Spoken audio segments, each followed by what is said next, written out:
La inteligencia artificial está redefiniendo los negocios y el empleo a una velocidad sin precedentes. En esta nueva temporada de Inicia el Podcast, conversamos con Santiago Bilinkis, influyente pensador y uno de los principales divulgadores tecnológicos en habla hispana, para analizar la evolución de la inteligencia artificial y su impacto en la economía y las industrias. Exploramos con el invitado cuáles son los desafíos éticos y regulatorios que enfrenta la inteligencia artificial, cómo deben adaptarse las empresas para seguir siendo competitivas en esta nueva era. ¿Hay profesiones que están en riesgo de desaparecer? Esta conversación fue liderada por Juan Aguerrever, gestor de MediaNet Partners, una firma privada de gestión de activos especializada en el sector de medios y entretenimientos afiliada a Inicia. Este episodio fue grabado en noviembre del 2024 en Santo Domingo, República Dominicana. Bienvenido, Santiago. Muchísimas gracias, es un placer estar acá. Santiago, para arrancar me gustaría como hacer un marco de tiempo sobre el estatus de la inteligencia artificial. En las últimas semanas para mí ha sido abrumador la cantidad de información que llega a inteligencia. Y algunos hablan de la superinteligencia artificial, otros hablan del inicio, uno hace una prueba y a veces uno no sabe en qué utilizarla. ¿Cómo son los pasos o las etapas de la inteligencia artificial y dónde estamos parados con ellos? Bueno, la idea de construir una máquina que pueda pensar no es una idea nueva. De hecho, nace en la Segunda Guerra Mundial, en un proyecto secreto del gobierno británico que le encarga al gran matemático Alan Turing descifrar el código Enigma, que es el código que utilizaban los nazis para enviarse sus mensajes y que si eran interceptados no pudieran ser comprendidos. En ese momento, ante un problema matemático complejísimo, Turing tiene esta idea completamente disparatada de decir, más que resolverlo con mentes humanas, necesitamos una máquina que pueda pensar. Pero fue una idea absurdamente adelantada a su época. Turing construyó una máquina que se llamaba Bomb y que de alguna manera puede ser vista como una muy proto inteligencia artificial, pero lo cierto es que por los siguientes 70 años prácticamente no hubo avances en materializar esta idea de Turing. Hasta que hace unos 10 años atrás empezaron a pasar cosas asombrosas. La primera cosa asombrosa que pasó fue empezar a utilizar redes neuronales muy profundas, de muchas capas. Una estructura computacional que es muy diferente de las computadoras que estamos acostumbrados a utilizar y que en muchos sentidos intenta imitar la estructura de un cerebro. Al estar hechas en algún sentido a imagen y semejanza de un cerebro, estas máquinas ya no se programan. Estas máquinas se educan, se entrenan en base a datos. Las primeras redes neuronales requerían enormes volúmenes de datos y aprendían. Si uno, por ejemplo, les daba una gigantesca base de datos de estudios médicos y diagnósticos hechos por médicos, médicas humanas, que miraban esas imágenes e identificaban cuál era el problema, la máquina aprendía. ¿Qué quiere decir que aprendía? Que podía ver una imagen nueva que no había visto antes e identificar cuál es el problema. Esto puede parecer no tan sorprendente porque al final del día las máquinas solo estaban aprendiendo de nosotros, cosas que ya sabíamos. Pero sin embargo, ya por este método es posible conseguir capacidad sobrehumana para esa tarea. Y esto que puede sonar a disparate, en realidad no es tan raro. Cuando un discípulo aprende de un maestro, el techo del discípulo no es la capacidad del maestro. Muchas veces los discípulos aprenden del maestro y después logran hacer producciones propias que trascienden lo aprendido. Pero ya podemos decir que la inteligencia artificial realmente piensa. Bueno, vamos en camino hacia eso, ya vamos a llegar. El siguiente paso, porque este enfoque tiene una limitación importante, que es que requiere de enormes volúmenes de datos y solo puede entrenarse a la IA allí donde existen enormes volúmenes de datos relativamente limpios, ordenados. El siguiente paso fue poder entrenar a las máquinas simplemente de la segunda manera que aprendemos los seres humanos, que es por ensayo y error. Si yo enfrento una situación nueva y no tengo de dónde aprender, no tengo cómo estudiar, bueno, si me das una oportunidad de empezar a probar estrategias y descubrir primero todo lo que no funciona, en algún momento voy a empezar a encontrar partes de la solución y si me da suficiente tiempo, en algún momento probablemente resuelva el problema. Esa solución no surgió de datos previos, surgió simplemente de la experimentación y el ensayo y error con la realidad. Hoy las máquinas también pueden hacer eso y quizá el ejemplo más evidente sea TikTok. Cuando empiezas a usar TikTok no sabe nada de ti, todos los videos que te muestra parecen completamente irrelevantes. Si le das 3 o 4 días de experimentación, ¿Qué está haciendo TikTok en esos primeros días? Entendiendo cómo funciona tu cerebro por ensayo y error. Cada vez que te muestra un video y lo salteas, no te gustó. Si te quedas mirando, te gustó. Si te quedas mirando hasta el final, te encantó. Si lo compartes aún más, si le das me gusta, si dejas un comentario, se te hizo enojar. Digo, después de más o menos 400 data points, unos 400 videos, TikTok aprende y sabe todo, sabe sobre ti más que tus hijos, que tu pareja, en muchos sentidos quizás que ti mismo. Pero el verdadero hallazgo reciente llegó hace nada más que 3 o 4 años con el surgimiento de los modelos de lenguaje, que fue utilizar estas redes neuronales con una pequeña modificación técnica llamada Transformer para que puedan procesar y crear lenguaje. Y las personas, para hablar coherentemente, tenemos que pensar. No existe expresar una idea coherente sin un pensamiento que la geste. Bueno, ese es el punto en el que estamos hoy, con los grandes modelos de lenguaje como GPT de OpenAI o Gemini de Google o Claude. Tenemos máquinas que hablan como si pensaran. Y ahí sí respondo a tu pregunta. Hoy no tenemos máquinas que piensan, pero tenemos algo muy extraño, muy perturbador, que es máquinas que hablan como si pensaran. Y por eso nos resulta muy difícil disociar cómo puede ser que una máquina hable tan coherentemente cuando no hay un ente que sea sujeto de ese pensamiento. Y por eso, por ejemplo, todos los artículos que aparecen todos los días en los diarios, las 5 mejores películas de la historia según la inteligencia artificial, las 4 mejores playas del Caribe, no tienen ningún sentido. Es vagancia periodística, porque son muy fáciles de hacer, pero generan una impresión equivocada en la gente de qué es la inteligencia artificial, por lo menos al día de hoy. Hoy la inteligencia artificial no puede emitir una opinión sobre un tema complejo. Simplemente está prediciendo qué diría un humano probabilísticamente en una determinada situación y generando ese lenguaje. ¿Qué tan lejos estamos de que realmente piensen? Nadie lo sabe. Nadie lo sabe. Digamos, y en las discusiones, en los círculos académicos y en los círculos tecnológicos, hay mucho debate. Hay gente que pronostica tan pronto como 2027, o sea, 2 o 3 años. Wow. Hay gente que cree que estamos mucho más lejos. Lo cierto es que los modelos de lenguaje, estos que estamos hablando, fueron un gran salto, pero no son el salto. O sea, con esto no llegamos. Okay. Y no sabemos si nos faltan una pieza más, 2 piezas más, y cuánto nos va a costar encontrarlas. Si me preguntas a mí, y igual no le daría mucha validez a mi opinión, yo creo que es algo de 5 a 10 años, no son 2, no son 50. O sea, es algo que vamos a vivir en nuestra vida y que incluso los que ya estamos grandecitos vamos a tener que pensar cómo lidiar con eso. No es un problema de los adolescentes. Digo, si pensamos seguir activos de acá a 10 años, vamos a tener que aprender cómo lidiar con máquinas inteligentes y que piensen. Pero eso me obliga entonces a hacerte una pregunta. Si lo vamos a vivir, sí, ¿no? Me gustaría entender un poco sobre los costos. Y los costos en 2 aspectos. Los costos laborales, o sea, cuántas personas, cuántos puestos de trabajo pueden desaparecer por la inteligencia versus lo que se pueden crear.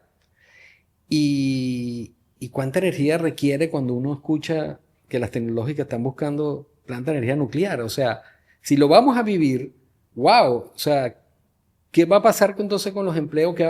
¿Cuál es el beneficio real de la inteligencia artificial versus el tener un porcentaje importante de la población sin empleo? La primera cosa que me parece importante decir es que el hecho de que algo sea negativo no quiere decir que no lo hagamos. O sea, ya hemos hecho bombas atómicas, ¿no? Y si uno piensa cuál es el efecto neto, claramente es un efecto... la cantidad de dinero gastado en desarrollar esa tecnología, todo el daño que realizó. Ahora, esta es la búsqueda intelectual más fascinante. O sea, la vida tiene 3 grandes misterios. ¿Por qué existe el universo? O sea, ¿por qué hay algo en lugar de nada?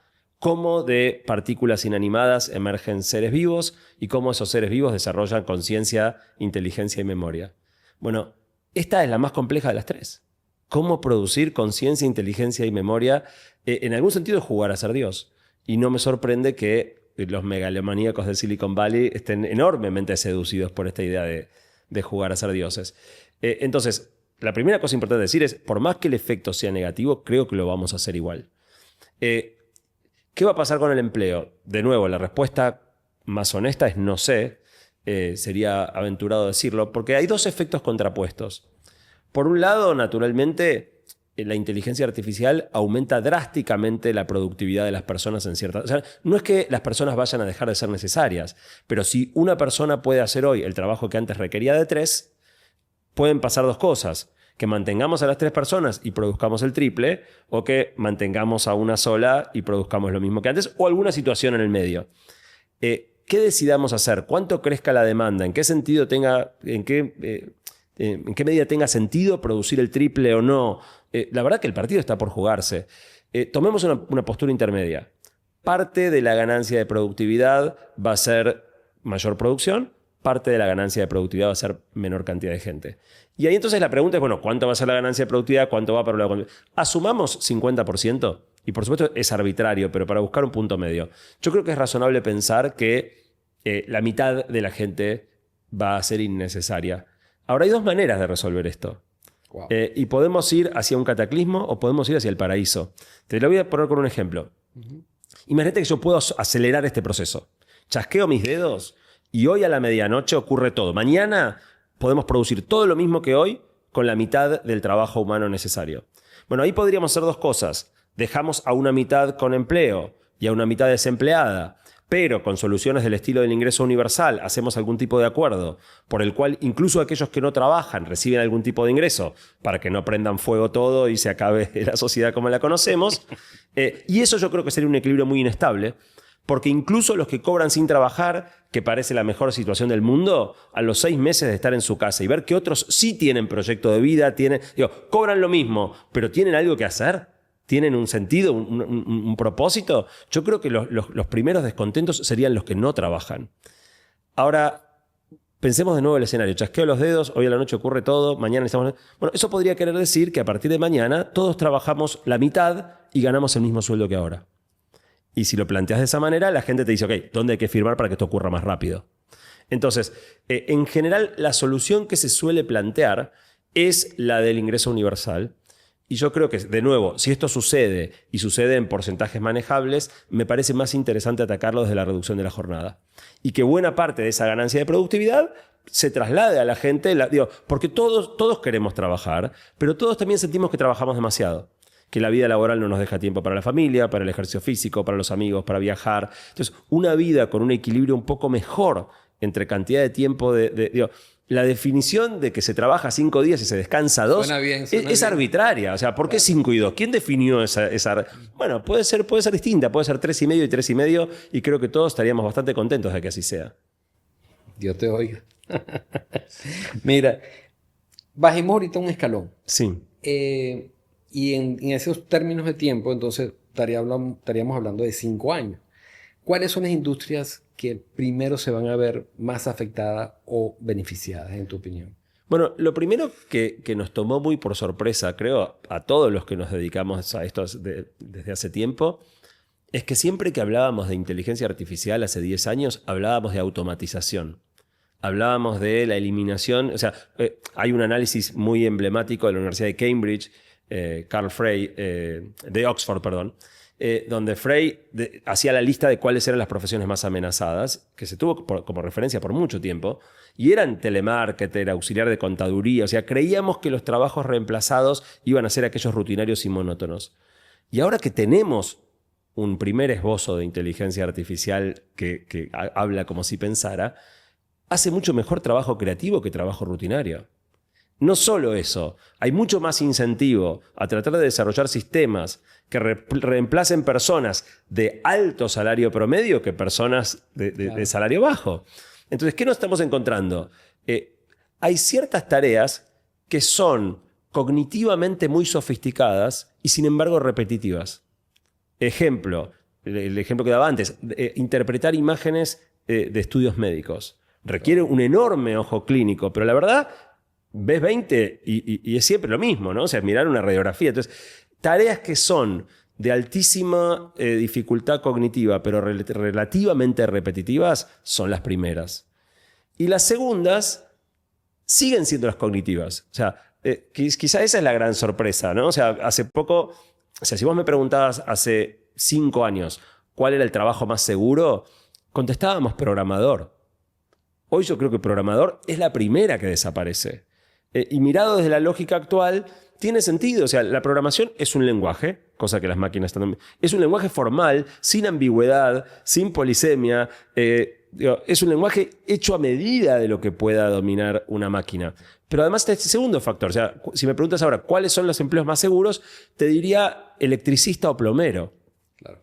Y de nuevo, no porque una máquina no pueda reparar un retrete, pero no se justifica el esfuerzo. O sea, ahí hace falta un robot. O sea, todo lo que tenga movimiento de átomos puede ser hecho por las máquinas, pero es mucho más caro y más complejo. Entonces, ¿vamos a desarrollar un robot para reemplazar un trabajo que sale $8? Probablemente no. No es que sea imposible, es que no va a tener sentido económico. Voy a bajar otro nivel más. Si tú fueras asesor de un presidente de un país latinoamericano, ¿qué le dirías en términos del uso de la inteligencia artificial para invertir el dinero público para ayudar específicamente a la salud y a la educación? Vale decir brace for impact. Yo creo que vamos a tener que hacer el proceso de reentrenamiento de adultos más importante de la historia de la humanidad. Y creo que no es un tema solo de América Latina. Los gobiernos no están viendo lo difícil que... para los jóvenes esto es un desafío grande. Porque se están formando en carreras del pasado, porque los programas de las universidades están desactualizados, porque van a trabajar de cosas muy diferentes de las que se imaginaban y para las cuales se prepararon. Pero para los que ya llevamos 20, 30 años en el mercado laboral, cambiar es extremadamente más difícil. Y de nuevo, no creo que podamos darnos el lujo, ni sea éticamente correcto, jubilar a todos los mayores de 40 porque ya no tenemos la agilidad de cambio que en algún momento tuvimos y nos cuesta abandonar nuestros viejos hábitos. Entonces, realmente vamos a tener un desafío colosal de reentrenamiento que difícilmente pueda ser cubierto solamente con fondos privados. Si bien va a haber cierto incentivo del sector privado para reentrenar a su gente, creo que vamos a tener que tener una intervención pública activa para que ese proceso ocurra y sea suficientemente abarcativo y no deje personas en el camino. Ya hubo grandes cambios en la historia de la humanidad. La revolución industrial fue ocasionó gigantescas migraciones. O sea, irte del campo donde naciste, donde tu familia vivió por generaciones, a una ciudad en la que caíste en general en muy malas condiciones. Ahí se formaron muchos de los barrios más precarios. A trabajar encerrado en una fábrica. Debe haber sido tremendamente duro para el que le tocó vivirlo. Cuando uno mira el resultado final, lo cierto es que los empleos que surgieron con la revolución industrial son mucho mejores que los anteriores. Ahora, el sufrimiento que hubo en el medio no te lo quita nadie. Y esto posiblemente sea algo igual. En algún momento volvamos a un equilibrio y estemos todos contentos con la nueva situación. Ahora, en el medio nos va a tocar bailar. Sí, mi dificultad de visualizarlo es el tiempo de lo rápido que está pasando toda la tecnología versus el tiempo que toman los seres humanos para cambiar. Entonces hay una brecha que yo no logro visualizar. O sea, creo que es una ola que nos va a arrastrar más que una ola que vamos a poder surfear. O sea... Comparto tu preocupación. Hay un ejemplo que a mí me gusta mucho, que es que si uno piensa en las propiedades físicas de los materiales, un material puede ser rígido. Si le aplicas una fuerza, no se deforma, y si le aplicas demasiada fuerza, se parte. Un material puede ser elástico. Si le aplicas una fuerza, se deforma, pero apenas dejas de aplicarle la fuerza, vuelve a su situación anterior. O un material puede ser plástico, no que esté hecho de plástico, sino como propiedad, que es que si le aplicas una fuerza, se deforma, y si dejas de aplicarle, conserva la nueva forma que le diste, por ejemplo, la arcilla. Si pensamos en los seres humanos, en general somos rígidos o elásticos, difícilmente plásticos. Y no va a haber a diferencia de otros cambios, como fue por ejemplo la pandemia, que momentáneamente nos obligó a todos a cambiar, pero después la mayoría de las cosas volvieron para atrás. Este es un cambio que no solo llegó para quedarse, llegó para acentuarse. Es lo que decías, es cada vez más así. No te da chance de vuelta atrás. Entonces vamos a tener que lograr una plasticidad, no solo en el terreno individual, una plasticidad de las instituciones sociales, por ejemplo. Si uno piensa, la justicia o la educación son instituciones construidas para proporcionar a la sociedad de estabilidad. Son anclas, son intentos de frenar que la cosa se salga de curso por cambiar demasiado rápido. Ahora, si la realidad empieza a cambiar así de rápido, se va a llevar puesta la justicia, se va a llevar puesta la educación. Porque si tienes leyes que no contemplan los escenarios que ocurren en la realidad, ¿cómo vas a resolverlas?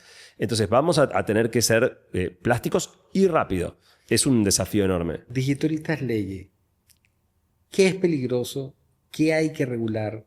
¿Qué hay que cambiar ya en la forma como estamos organizando este crecimiento para que esto termine en el escenario positivo que pintaste y no un escenario muy negativo para la sociedad, en tu opinión?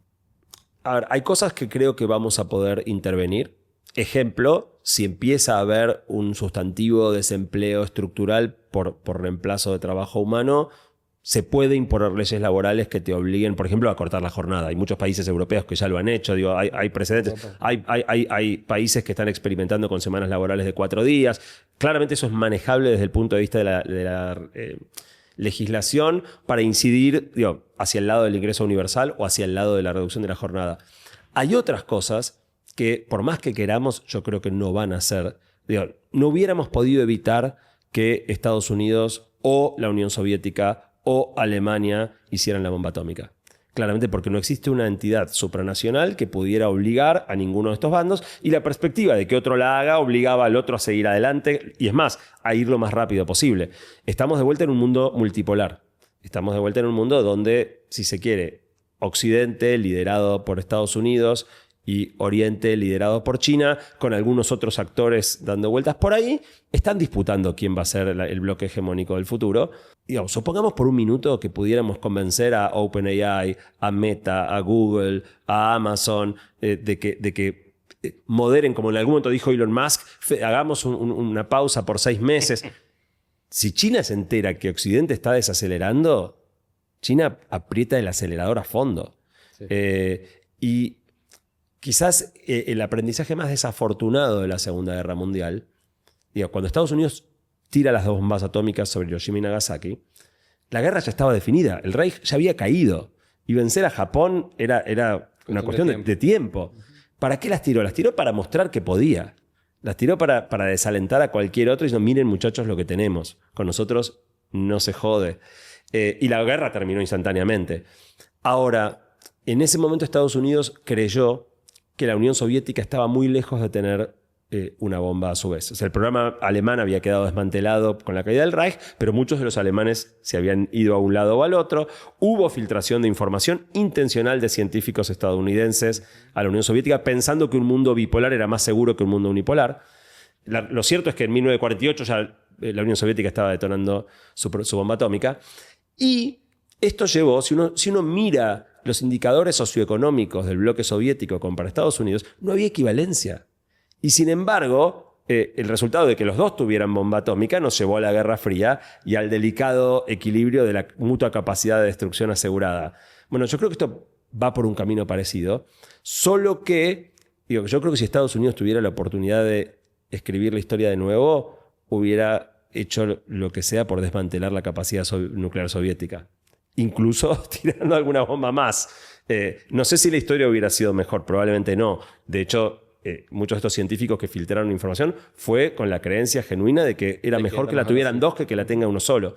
Bueno, con esto yo creo que la va a tener uno solo. O sea, creo que el que llegue primero va a usar la propia arma que acabe de generar para desarticular las capacidades del adversario. De hecho, leí que lo nombraron seguridad... Tema de seguridad nacional, por supuesto. O sea, yo bromeaba. Digo, acá está pasando algo que nunca había pasado, que es que una tecnología extremadamente poderosa está siendo desarrollada por el sector privado. Hasta acá, cuestiones como la bomba atómica eran cuestiones de Estado. Y ahora lo está haciendo OpenAI, lo está haciendo Google. Y yo siempre me imagino que en el momento que aparezca el indicio de superinteligencia, 2 segundos después a OpenAI le golpea la puerta el FBI o peor. Digo, y bueno, muchachos, muy lindo lo que hicieron, muchas gracias. Ahora seguimos nosotros, ¿no? O sea, es difícil pensar cómo sería un mundo donde un arma, y digo arma en un sentido muy amplio, una herramienta tan absurdamente poderosa está en manos únicamente de una compañía. A la vez, Si te fijas, casi todas las películas distópicas de tecnología, el villano es una corporación, no es un gobierno. Sí, es verdad. En Terminator, en Robocop, es muy común. Bueno, tal vez vamos hacia uno de esos escenarios distópicos. Wow. Mira, Santiago, para ir terminando, si yo fuera, tú eras a punto de entrar a la universidad, ¿qué me recomiendas estudiar? Es la decisión más difícil que me dejaste la pregunta más difícil para el final. La verdad, nadie tiene la menor idea de cómo va a ser el mundo en el que vayas a trabajar en 5 a 10 años. Lo que te diría es que encuentres algo que te guste, sobre todo para que lo hagas con entusiasmo, porque después vas a tener que tener la plasticidad de reconvertirte a lo que toque. Wow. Y para una persona normal, está en su casa tomándose un café y la primera vez que ve el podcast y oye hablar de inteligencia artificial, cerró y está súper ansiosa después de escucharnos. ¿Qué debe hacer esa persona inmediatamente al dejar de escuchar este podcast? Bueno, quizás lo más llamativo y lo más triste desde mi punto de vista es que ChatGPT, que fue la primera en salir, estar ampliamente disponible para cualquier persona común como vos o como yo, está a punto de cumplir 2 años. El 30 de noviembre va a cumplir 2 años y todavía entre 60 y 70% de la gente nunca la usó. Eso es tristísimo. Es gratis. Corre en cualquier teléfono, en cualquier computadora. No es Einstein, pero es bastante inteligente. Hace cosas asombrosas. Es divertido. Entonces, lo primero que diría es: no puedes seguir viviendo de espaldas a este fenómeno. No te asustes. Es la tecnología más fácil de usar que se inventó jamás porque se usa con la palabra. Hablas como hablarías con otra persona, te contesta como otra persona te respondería. Yo lo que les diría es, hoy, en el momento que nos estén escuchando, hoy es el día en el que tienes que empezar a incorporar esta herramienta en tu vida, aunque más no sea para desarrollar la familiaridad y perder el miedo. Muchísimas gracias, Santiago. Muy interesante la conversación sobre inteligencia artificial. Un placer. Gracias a ti y bueno, un gusto. Gracias por escuchar este episodio de Inicia el Podcast. Esperamos que esta conversación te haya brindado una nueva perspectiva sobre la inteligencia artificial, desde su rol en la transformación empresarial, laboral y educativa, hasta su influencia en nuestras habilidades profesionales. Hoy, en conversación con Santiago Bilinkis, quien nos compartió su visión sobre cómo enfrentar los desafíos y aprovechar las oportunidades que la inteligencia artificial nos presenta.